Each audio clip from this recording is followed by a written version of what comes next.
Hi, everyone. My name is Isabel Dom. I'm the Senior Digital Marketing Manager at Agritecture. I want to thank you for watching our webinar, Successful Marketing in CEA. I'm shooting this little intro video because unfortunately we had a technical error during the presentation and our faces weren't showing. So I just wanted to say hello so you could put a face to the voice during the presentation. And so without further ado, I hope you enjoy our webinar. So today, Isabel and I from Agritecture are going to be sharing some of our experience and our insights on successful marketing in controlled environment agriculture. Now, this could certainly be a topic we get into on multiple webinars. So we're just going to be giving a few hints, a few tips and tricks, a few recommendations to help you be a better marketer in controlled environment agriculture, especially in the context of what's happening now in the sector. Again, we're really happy you're here. We're going to go through a presentation. We hope it interests you and you learn some things. And you can ask us anything using the Q&A feature, and we'll do our best to get through as many answers as possible, questions as possible. And you can, of course, see our contact information. If you have any follow-up, you're welcome to reach out to us. We would love to hear from you. We would love to work with you.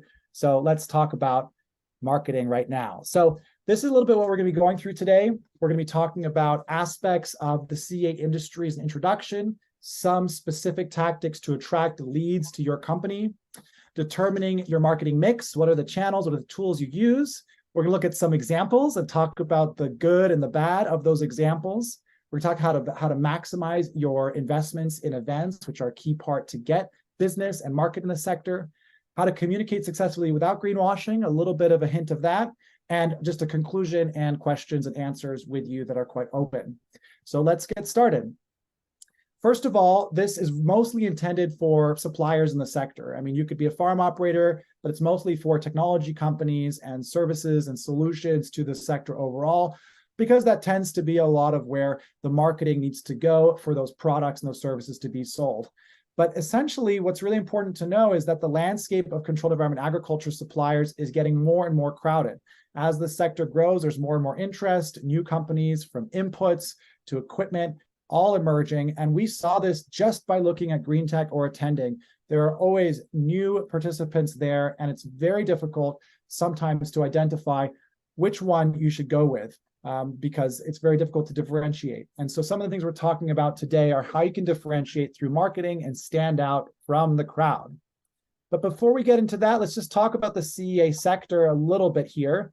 Some of the things to consider in CEA as I prepared for this webinar that I thought would be helpful are just to talk about our customers and some of the things that they're going through. One of the things is that in CEA, there's really a wide range of CEA projects. You could have large greenhouses growing very few crops, or you could have small boutique vertical farms growing hundreds and hundreds of crops, and everything in between. And so one of the first things you need to know is that there is a lot of variety of those customers and their sizes, their budgets. And so you really need to be specific about which ones of those your products are for and how you're going to reach them, which Isabel will talk a little bit more about later. Also, many of the customers that are interesting to suppliers are first-time buyers, first-time farmers. And those are the customers that are going to be looking for a technological solution to get started with their commercial pilot. And ideally, if you build the right relationship with them, they can be customers for life with your solution. However, a lot of those customers don't know what they want. So there's a lot of education about what they need, what they want, and learning before you can even close a sale. And we have to be honest about that. We also know that with the current situation, whether it's inflation, capital markets, whether it's delays in supply chain, a lot of customers are feeling the crunch. So the things that matter to them a lot are the price tag, are the customer service, are the delivery time for the solution. Those are some of the things that matter more to the customers now than ever before in the current climate. So Isabel, who, as I mentioned, is our Senior Digital Marketing Manager at Agritecture and relatively new to the team, we're so happy to have you, Isabel, is going to talk about some of the methods to attract leads to your company, your brand, and your work. Thank you, Henry. Hi, everyone. Excited to be here. This last slide that Henry spoke about, the considerations of the CE sector, you're really going to hear those themes like recycled throughout this entire presentation. And so I just want you to keep that in mind as we continue on. And so for this, beginning question of like how to attract leads, the next follow-up question is like, what is a lead to you? Who specifically are you hoping to attract? And that's where we get into buyer personas. And so buyer personas are an internal tool. And so there's a definition down there provided by HubSpot. They're a semi-fictional representation of your ideal customers based on data and research. And the components within those buyer personas are demographics, psychographics, backgrounds, age, gender, location is very important. What is their budget? What are their motivations, their challenges, their communication preferences is a really key one to keep in mind. And their background, their education, their career path. Moving on to the next slide to talk about the purpose of these, the purpose of to tailor your marketing strategies to specific customer segments, to customize your products and services to meet individual needs, and to improve communication and engagement with your customers. And the benefits will be, more effective marketing campaigns, enhanced customer engagement, higher conversion rates, and improved customer experience and satisfaction. And so that's a lot. So how do we build these buyer personas? So if we'll move into the next slide, we're going to demonstrate 8 different steps to developing your buyer personas. And the first one to start off with is data. Collect any valuable data or available data you already have from sources like website analytics, customer surveys, social media insights, like what are people commenting on? What are your reviews saying? Also look at the profiles of the deals lost and won. Who's already attracted to you and what are their characteristics? And these can provide some initial insights into your audience's demographics and behavior. Then you're going to move into research. And the best practice here is really to do like one-on-one, like conduct interviews with your customers and your prospects, like conduct surveys, get firsthand information. But I know a lot of us are like working on very small teams and maybe 1-2 people. And it's like, I do not have the time to set across like all these meetings to talk to people one-on-one. So if that's the case, like tap your sales team and your onboarding and support teams, because the ones that are having the conversations with the customers every day, because they can begin to help you build out that research. Again, firsthand information, particularly for the marketing team, is always the most effective, the most helpful. But if you're strapped for time, lean into your team members who are having those conversations already.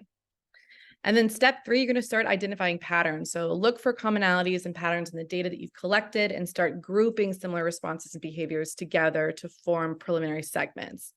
So next slide. So from then, we are going to start building the personas. What are their demographics, their psychographics, their background. You can include direct quotes from interviews to kind of get a personalized nature.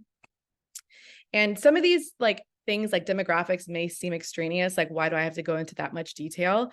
But it helps bring the person in mind. And so especially when you are communicating with people in person, like at events, if you already have an idea of like, oh, he's a founder, he's an entrepreneur, like I know that he fits in, or she or them fit into the category of people that my solution is best suited for.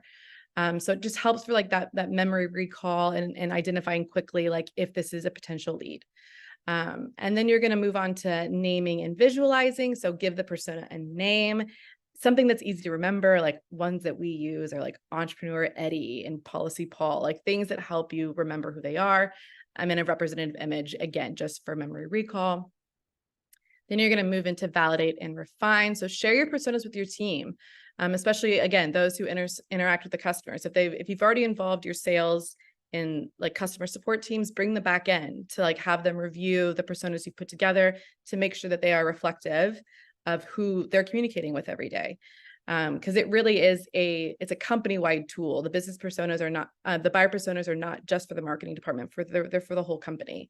So get that feedback, make revisions until everyone feels really good about the personas that you've developed. So then number 7, you're going to start prioritizing your personas and strategizing. You're going to start building your marketing strategy to attract and target those key personas that you've developed. And then last is continual iteration. Your company is always growing, the industry is always growing. So you do want to continue to review these personas from time to time to make sure that they are keeping up with your own internal goals and matching the market at large. So those are some quick steps about how to develop your buyer personas, some key takeaways on the next slide that I want you to be sure that you guys remember are, again, buyer personas are not just for marketing departments. It's important that the full company, particularly the sales, customer support, and product teams, are in agreement on what those personas are. Your number of personas may vary, but you really only want a couple. If you are, say you're a large company and you're just introducing CEA as like another vertical into your multiple vertical corporation, you may only need one or two. But if you're a company that's dedicated entirely to CEA, you may see like in between 3 or 5, depending upon, what you've seen success like so far. But remember, like the more personas you have, the more resources you have to put into attracting that type of person. So just keep that in mind. Another reminder is like, you do not need a persona for each product or service that you offer, but rather the products and services you offered should go to support this type of persona. So as you consider like expanding a product line or adding additional services, the question you should ask is like, what do my personas already, like, what do they need now? What's something that we're not offering that could help them? Rather than, I have this great idea, maybe I can make it work. Start with your persona, start with your customer base. And then finally, the deeper you understand your buyer personas, the easier it will be to differentiate your brand, know what channels to focus your resources on, and generate meaningful content. And I just want to walk through a quick example of like what building out a persona could look like. So next slide, please, Henry. This is the entrepreneur. So I hear this all the time when I'm talking to, my colleagues in the industry, like, who are you trying to attract? Who are you trying to attract? Everyone is trying to attract the entrepreneur. And this is our image for our entrepreneur buyer persona within agritecture. So there you go, a little sneak peek. But there's so much, as Henry was mentioning in the introduction, there's so much nuance into an entrepreneur. I'm just going to run through like a quick list of questions that will kind of help you sort of like hone in on like the type of entrepreneur you're after. So for example, like what's their background? Are they a techie? Are they an engineer? Are they a grower? Are they a community activist? What's their entrepreneurial experience? Have they just discovered CEA and they're really eager? Are they a first-time entrepreneur but have a full business plan in place? Are they experienced entrepreneur outside into another sector? Or have they been running a CEA business for several years now? What are their primary motivations and interests? Are they looking at building a new farm concept? Are they looking for like to grow interest and awareness in a specific type of produce? Henry mentioned smallhold earlier. That's a great example of that primary motivation. Are they wanting to support a community through increased access to local foods and job development? What are their preferred communication channels? Do they like email and newsletter? Are they active on LinkedIn, Instagram, WhatsApp, Discord, Reddit? Really, there's just so many platforms that you can engage people on. So to find out, you could get lost for sure. As marketers, you're like, where do I even begin? There's so many options to choose from. So that's why starting with the buyer personas and knowing where they like to commune and have conversations helps drive you in the right direction. And then, other important questions like what events do they attend, which we'll get into more in a little bit later. And, what publications do they read? So if you're considering ad placements or sponsored content, like go where where they are already reading. So that's just a quick, like down and dirty way of like how really honing in on your persona can help you start to make decision makings in your broader marketing strategy. So with that, we're going to move into determining your marketing mix. So again, like as marketers, the marketing landscape is like vast. Like there just seems to be like all these different options, jargon, keywords. Henry, if you'll show the next slide, please. Lead generation, media coverage, white paper, social media, like everything. Like there's just so many options. Where do I even begin? And while all of these options for marketing are important to consider in your larger strategy, today we're going to be focusing mainly on content marketing, events, and social media, particularly because that's where we feel the most confident in at Agritecture, and where we think we can provide the most value. So regardless of what like marketing channel opportunity that you're considering, it is really important to consider your marketing funnel. Marketing funnel, next slide, please, Henry. Marketing funnel, HubSpot has dubbed it the marketing flywheel. really the idea is that people are going to come to you at different levels of readiness and understanding for your products and services. And so your content that you're producing should be intentionally created to meet people where they are. And that, like, so some people are just beginning to learn about who you are, which is like the awareness stage, or some people have an idea of what they want. And so now they're like considering their options, and then they're moving on into the decision-making stage. And so really the marketing teams typically spend most of their time on the awareness and consideration levels. Although if you do want brownie points with your sales team, like create content that they can use at the decision levels that will help them convert their leads into customers. Next slide, please, Henry. But back to the awareness and consideration stage, content teams have worked tirelessly to support the awareness stage, particularly in the CEA space. Since Henry was mentioning earlier, it's a new industry, first and foremost. And secondly, there's individuals coming from outside the field. So there's a lot of people who just don't have like the foundational understanding of what they need or what they want. And so lots of us working in the marketing space have spent a lot of time like explaining vertical farming or container farming or greenhouse functionality. And so those are people really dominating the awareness space, and the people who've been doing it for a long time, like have the authority, like you can see that happen. They pop up when you search those basic questions on Google. So it's really helping with that SEO and search function listing.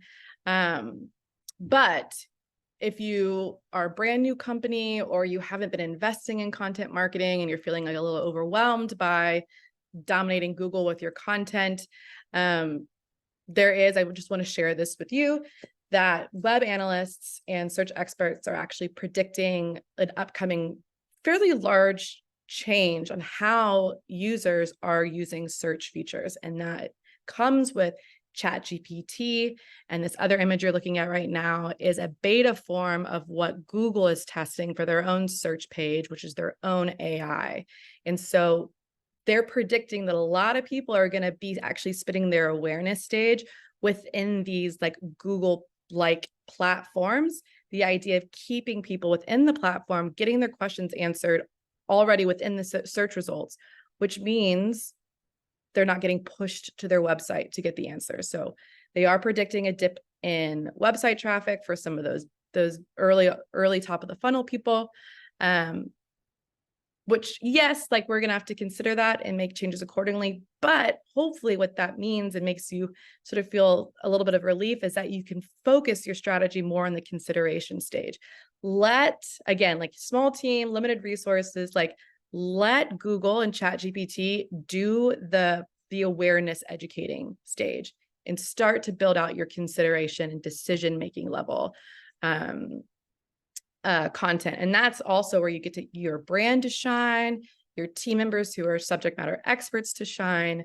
And that's really where like you can really dig in and make it what is unique to your company and your brand, as opposed to just answering these like broader form questions. So next, so content marketing, if you don't fully understand what that means, I threw a definition down there for you. According to HubSpot, that's what, content marketing stands for. For me, like I like to think about it as, what story are we telling? How is it best told? Who should be telling it? And where are we distributing it? So to answer like the story question, circle back to your buyer personas. What do they care about? What do they need to know in order to consider your product and make a decision?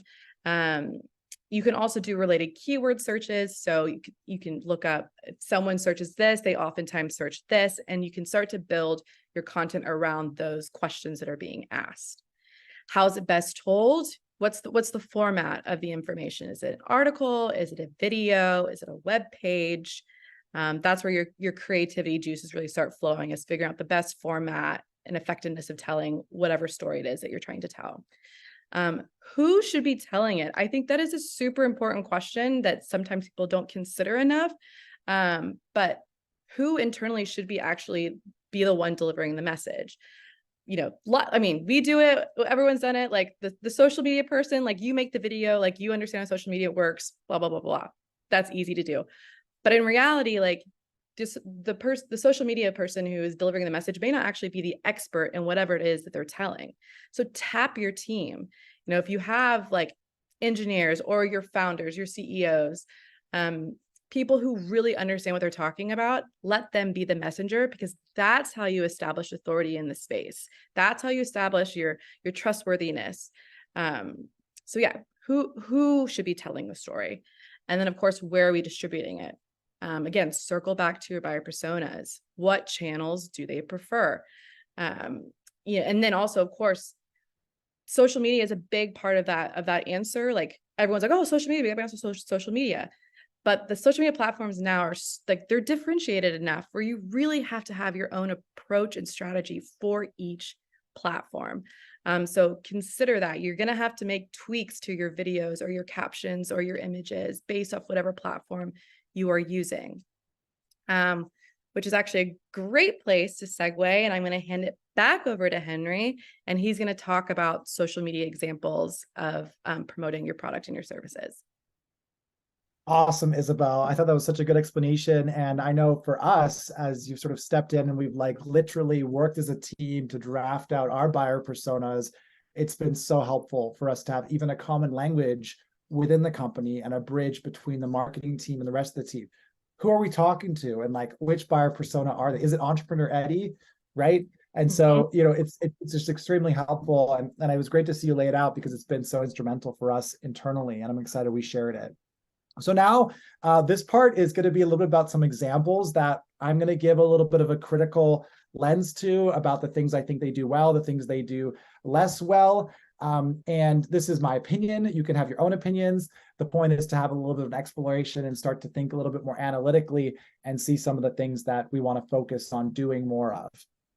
So first, there's Smallhold. Now, full disclosure, Smallhold and their CEO, Andrew Carter, was one of the first employees at Agritecture, and I'm so proud of him, and I remain an advisor to Smallhold. This is just one of their recent posts, but if you really look at their Instagram and all their content, I think it's a very aligned brand that's very effective, and the marketing is really strategic and very enjoyable.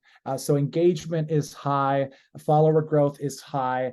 And what's really cool is this translates to both the importance of a brand to attract high quality talent. Everybody wants to work at Smallhold because they're so cool, but also the customers. The product itself reflects a lot of this branding. And that branding is based really around mushrooms and the weirdness and fun aspects of mushrooms. And that allows them not only to differentiate through the crop they're growing, but also through how playful they are with their brand and with their content. And there's really a lot of fun stuff on there that you should look at. So I think they're one of the best examples that's very consistent and high quality. Another thing that's not necessarily a digital marketing single company, but an action that I had mixed feelings about, but it actually I think was quite effective, was the Vertical Farming Manifesto, which was led by Infarm and involved many other companies that signed on. Now, I intentionally did not sign on. I can share reasons why Agritecture did not, but we were invited and we talked about it. But there's really a lot of companies on here, companies that compete for funding, companies from around the world, companies of different scales that have collaborated on this. And that collaboration, that sort of surprises the audience, is also a very meaningful sort of campaign and something that attracts attention. And so the Vertical Farming Manifesto has been talked about. It has been used. It did create some controversy, create some discussion. And so sometimes it's about, moving on beyond your own brand and thinking about how can we do something that relates to the sector overall to make our brand stand out. And I think this is a really interesting example of that.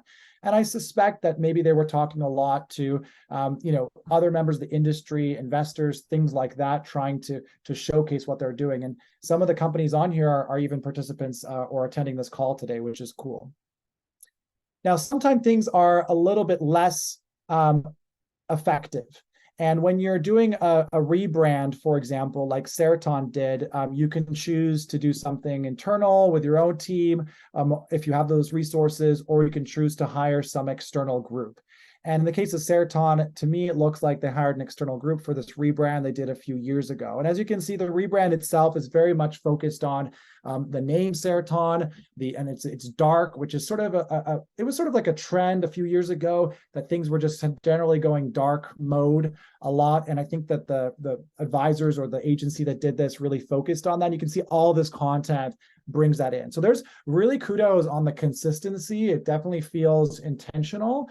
And there's certain things I like about it, like some of the taglines, grow anything, anywhere, for everyone. It's a lot of hyperbole, but it is pretty memorable, and I've seen it at a lot of events. So those things are good. But I think, however, who are they really speaking to? I mean, it feels like it's a lot about the brand itself versus the customer. And it feels like it's really pushing our rebrand versus talking about what the company really means, what the company really does, how you can engage with them, and some of those just key aspects that I think people want to engage with. And I think that the engagement piece is, frankly, the engagement is what I think they lost. We can see that their followership really barely grew at all. Engagement on their digital media, their social media is very, very low. And I don't necessarily think it advanced their brand further at all, not nearly as much as news about their projects and press releases, which I think have benefited them more. So can you comment if you can't hear this audio, but this is like their video. Nor does it happen alone. It happens by knowing that each part makes a big difference. Thanks to you, we can change the world from within. And now it's time to show it to the world. Meet the new Seriton. Are you ready to grow as one? So again, it looks reasonably well produced. You can clearly they got together. It was intentional. It was thoughtful. Probably pretty expensive, but it doesn't. I don't feel anything from that, frankly. Like, it doesn't really engage me. Doesn't pull me, and I didn't really learn anything about it. I like things that showcase the team, but it's really not, again, focused on driving the key value, which is getting requests for working with Seriton and the various technological solutions they have. And I do want to say that I admire Seriton overall. I think they're a really great supplier and vendor. I just think that this rebrand was a flop, in my opinion. Now, some ways to engage and educate, and also to mitigate some of the threats that were mentioned by Isabel about ChatGPT and that awareness stage, is to create real content that's tours, that's really engaging and educating. And you can do these on Reels, and you can showcase technologies, you can showcase partnerships, you can showcase farms. I think it's so exciting for the suppliers that have customers, where they can actually get the customers to talk about what they did with the technology. There's nothing more powerful than customer testimonials, frankly. And if you can do an engaging video connected to that, that's great. Some of our content that's performing the best is tours, like the tour we did of Yasai, where we showcased how they're circular, how they're reusing certain substrates and water and heat, and how they're becoming profitable with their commercial pilot. These are some of the things that we're able to showcase for them in a tour that's a lot more compelling than just what's written on a website, and can really get that engagement and interest. And so I recommend more farm tours, whether it's with Agritecture or separately. There's a lot that can be done in this category. Let's talk a bit about events. It's critical that we attend events and exhibit at events if we're suppliers and have a budget for that. But here are some quick tips on how to maximize your investments in events from Henry. So first of all, some basics. Before your event, actually prepare, think about those buyer personas who you're trying to talk to, and make sure you've got everything prepared about what you're looking to get out of the event specifically, what your goals are, and what individual team members in your team are going to be doing at the event. Having activities at the event, whether it's after parties, whether it's a demonstration, whether it's something that you're showcasing, whether it's a meetup, these are all things that can be really good to do as well. Yes, this is recorded, so everybody will get the presentation afterwards, and it'll be published as well. So you also want to make sure that after the event, you follow up. And what's great is a lot of these events now have these networking tools that you can use pre and post, but you also want to create public content as well, sort of remarketing to that audience that saw you, so you stay in the front of their mind. It's a very valuable way to stay in their minds and to make sure that they follow up with you about the cool technological solution that they saw at the event. Best practices overall when you're at the event is to make your booth, your location, a gathering place. This is a place you want people to feel safe, where they can have conversations, And again, everybody does it differently. Sometimes it's a place just for coffee. Sometimes it's a place to have debates. Sometimes it's a place to actually chill out. There's really a lot of different ways you can have fun with this, from design and location and placement. You want to make the news. You want to do something that makes the news at the event. So that could be a product announcement. It could be a partnership announcement. It could be a release of something. It could be something you did at the event itself or said. But making the news before, or rather not before, during or after the event is a great way, again, to remarket to the customers so they remember you and they also will follow up with you. It's a great opportunity to demonstrate new technologies and new partnerships. Anything you can show them that's real, actual robots, show your software, demonstrate it. These are all things that are going to make your booth a lot more memorable. It's honestly probably going to live on their phone because they're going to take a picture of your booth because they saw something so interesting, which is another way that they can sort of remind themselves later on about your brand and your technology. Well, it's interesting you say that, India, because one of the examples of making the news is what Let Us Grow did. I think that it's been really cool that they've sort of done a charity fundraiser leading up to Green Tech. So every time I see their post on LinkedIn where it's like, hey, we're biking to Green Tech again, I always think that's crazy but cool, and like it feels familiar to me now, and it really feels like it helps me connect to the brand a lot more. And so I think that's a great example of making the news, and you nailed it exactly in the comments there. If you look at Priva, who is a company Agritecture is very close to, of course, I think they did a great job making their booth at Green Tech and their redesign a gathering place. They've got water and water bottles and coffee, but just the physical architecture of it is very much a central pavilion that you feel like you see very often. You can see it from far away. It's massive. There's lots of places to engage, to have meetings. It's very open, very welcoming. That's exactly what I mean by a gathering place. Of course, Priva also demonstrated their robots in previous years and speaks at events and does a lot of best practices. TTA also is really good. They've exhibited their robots before that have been very interesting, but I think one of the things they do really well is their after parties tend to be really fun and open and chill, and that always makes you feel like you can sort of hang out and connect with the TTA team, which is also valuable. Montel did a great job at Green Tech this year because I think they demonstrated what it's like to partner with other companies. So Montel produces these high quality racks for vertical farming and cannabis production, but they exhibited their partners as well. So they collaborated on a booth, and it makes it more interesting for the visitors because the visitors don't just learn about one piece of what they need, but they learn about lighting, air control, water management, software related to this, and they can talk to experts across those technologies there and those partners, which I think is another great tactic as well. Some upcoming events, very briefly, just to highlight, these are some of the events that are coming up that Agritecture is participating in, and there's really a lot more. You can go to agritecture.com/events to learn about those. You can also contact us. We may be able to give you some advice. For some of these, like Agri-ME, I still have a discount for exhibitors that would like to exhibit at that event. So as I wrap up this section where I'm giving these comments, and again, we're happy to have questions from you and answer them as we wrap up this talk.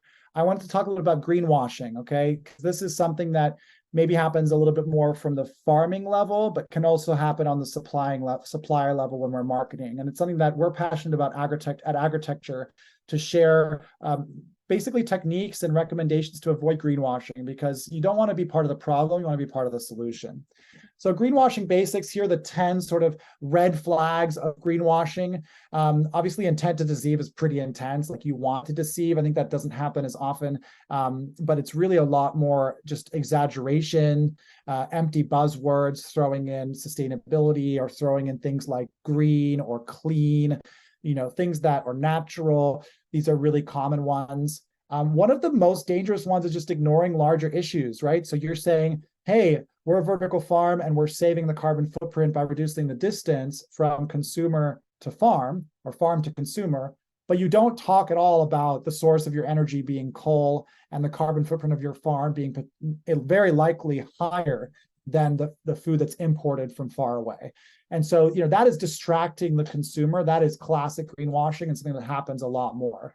Others can be just focusing on a very small change, right? So we made a small difference to our packaging, but in the end, that is not a major aspect of your actual sustainability impact. So knowing where your biggest impact is very important. One example of greenwashing is this recent news, or relatively recent news at COP27 when Infarm was there, and they talked about that they grew wheat And in the article, they talked about there's this much wheat in the world, and we're going to be growing it indoors potentially. And this is going to be this big sustainability impact. But they really didn't share much data about what it would take from an energy and carbon footprint infrastructure, embodied energy perspective to actually achieve a meaningful impact on food security related to this. And this was during COP27, a global sustainability event that you can say whatever you want about, but it was also during the time in Egypt when Egypt was suffering from a lack of exports from Ukraine due to the Russian invasion of that country and the effect on the wheat supply there.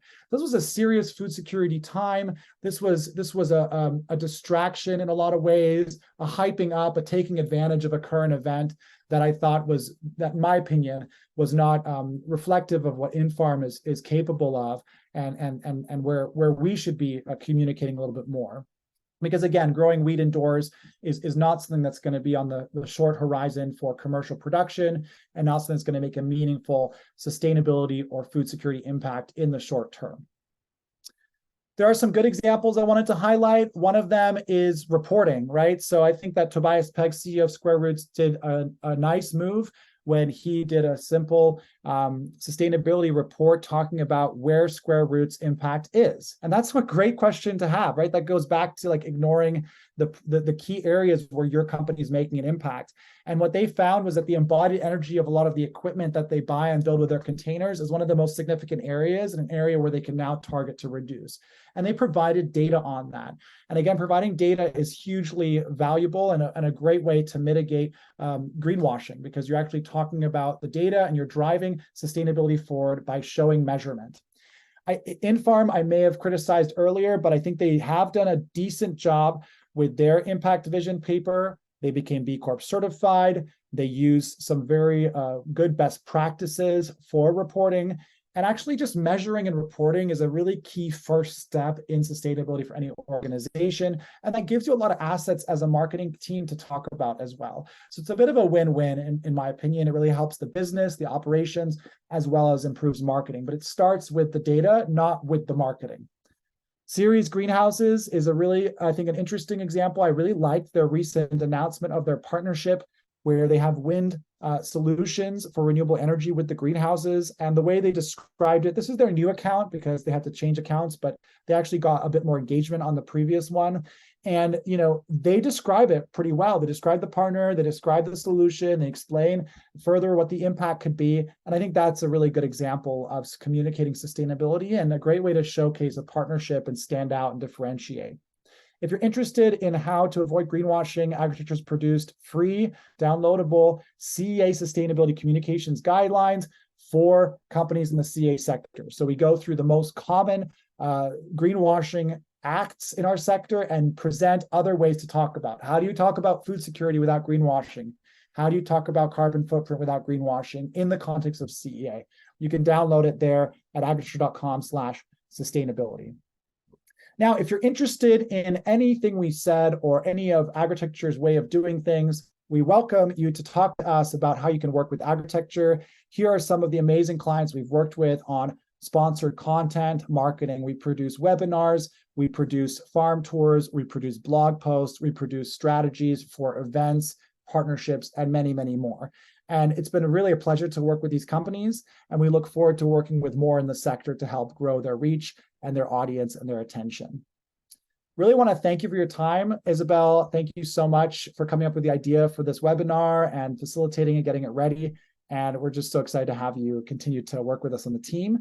And we'd love to take any questions from you. You can always contact us. Our contact information is here, but we'd love to open it up now if there's any questions from the audience about anything we said related to marketing.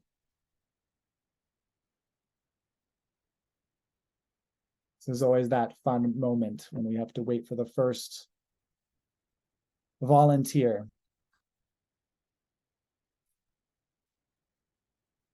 Isabel, I also want to ask you a question, which I didn't give you before, so you can take a little bit to think about it. But you didn't come from the CEA sector, right? So I'm just like curious, is there a company in this sector, maybe one that we didn't mention today, that you're like, okay, I really like what they did, or I think they're doing a good job, or I like their brand, or whatever?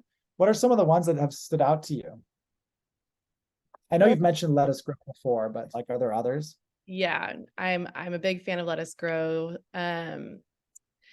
I think, well, there's just so many ways to answer that question, right? If we're talking like specifically from a visual standpoint, I think Netled or Nettled, I'm not quite sure how they pronounce it, but I think they have a very interesting visual identity.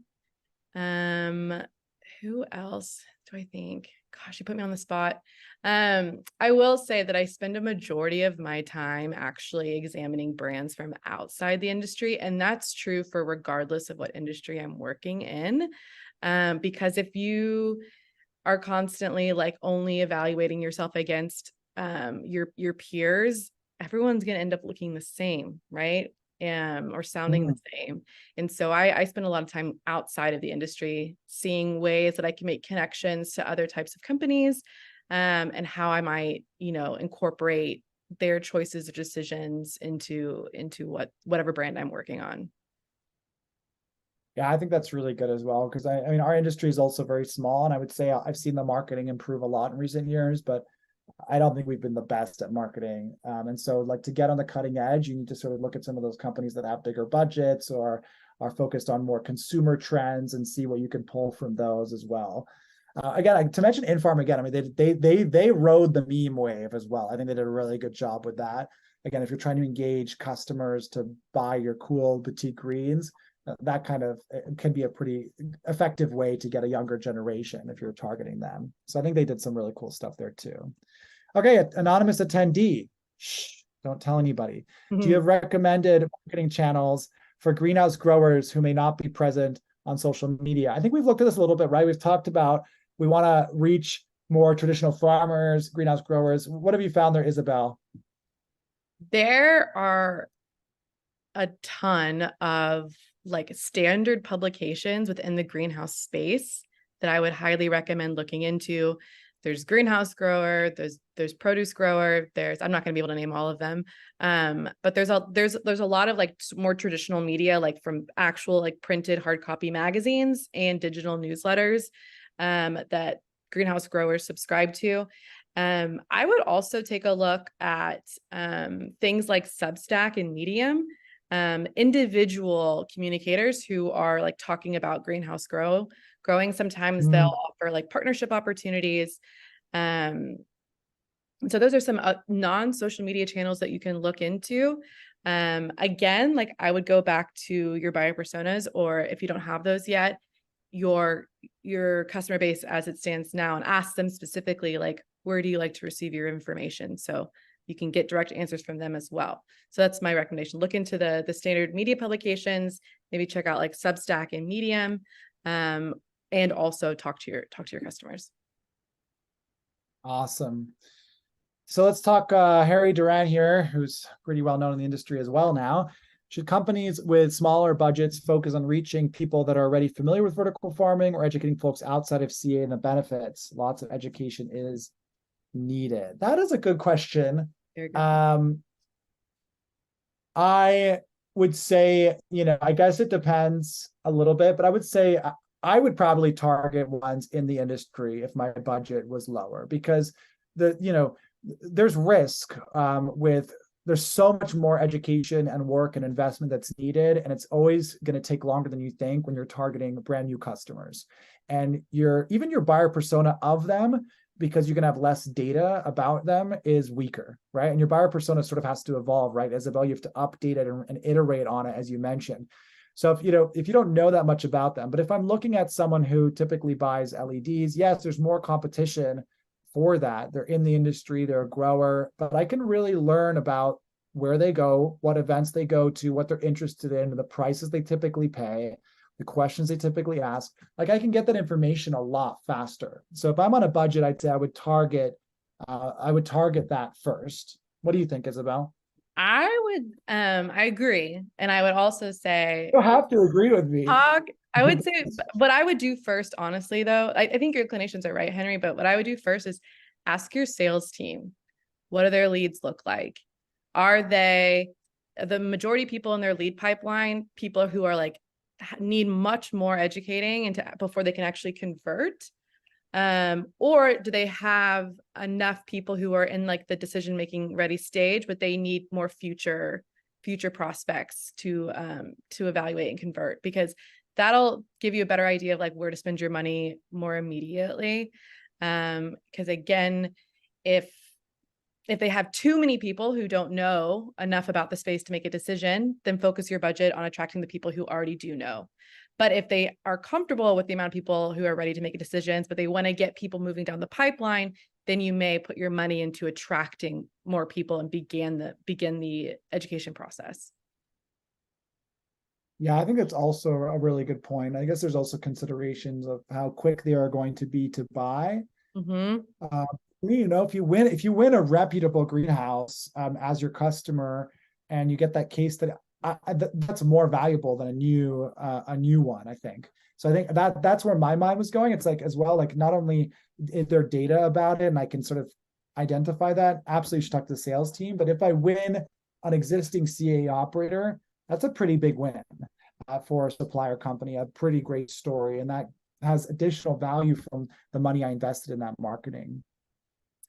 Okay, we've got some other questions. Okay, TikTok as media, yes or no? I say no. Some say yes. What do you think, Isabel? Oh, a very vague answer. I think it depends. I think it depends on lots of different things. So I won't keep saying buyer persona. I'll also say, like, it depends upon your department's resources as well. Like, as I was mentioning, every social media platform is now has its own content type, and has its own user base, has its own like frame of mind while they're on the platform as well. So those are all things to consider. If you have someone on the team already that is intimately familiar with TikTok and has an idea of a strategy that makes sense to meet the people you're trying to attract, I say try it. But if you are already like stressed enough, like keeping up with the channels you already have, and you aren't convinced that your lead type is on TikTok, then I would say don't expand into TikTok yet. Yeah, I agree with you. I think just like look at the demographics of TikTok, which have evolved a lot, but like last I looked at them, it was mostly, the younger generation, Gen Z. And then also there was a rise during COVID of a lot of baby boomer women that were using TikTok.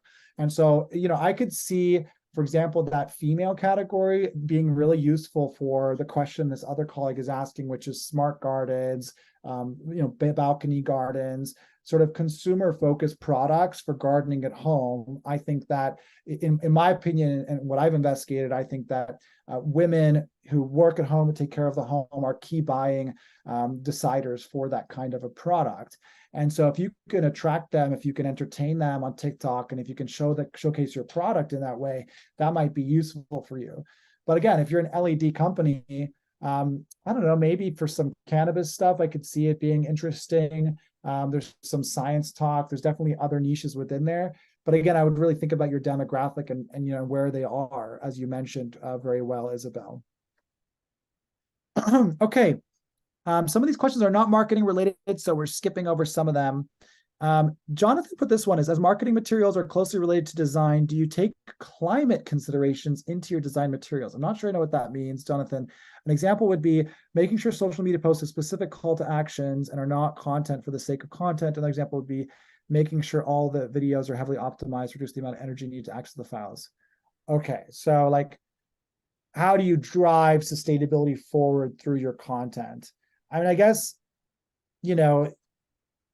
from my perspective, if you're a social or environmental entrepreneur and you have a for-profit business, your product or your service should be the Sustainability Act, so that when you're talking about it, engaging in that service itself is driving sustainability. That's where it is. It's not so much like, we're posting about something, like agriculture posting about something and doing a call to action for you to recycle. No, agriculture services are intended to help save you money and build better farms and guide you to your next step and be more sustainable as a result of that, as you engage in CEA and local agriculture. So we believe that the service is the call to the action, or the software is the call to action, or the event we want to meet you at is the call to the action. So I think like it's important. I think it's an interesting question, right? To ask, where are you driving your audience to? What are the calls to action? But for me, I think it's really the product or the service that should be the call to action. Do you have any thoughts on that, Isabel? Does that make sense? Yes, I would say this is the first time I've seen a question about like energy usage to support marketing activities such as social media. I've seen them asked more in terms of like printing of hard materials and like generation of merch. Yeah. But Jonathan, you get a gold star for like a unique question here.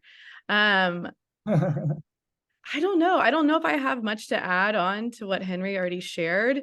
I think, yeah, I'm not sure I do. Energy, I mean, the energy from the marketing material, I don't know. I haven't actually done that calculation, but I suspect it's low relative to some of the other things. Like for agritecture, we've looked at our sustainability impact, and it's primarily like carbon footprint from travel to events or business trips. So that's the area where we really want to reduce because we don't have a physical office anymore. But yeah, there are some impacts of definitely digital use, or even these AI tools apparently are using a lot of computer resources and power that's interesting to look at. So thanks for that, Jonathan.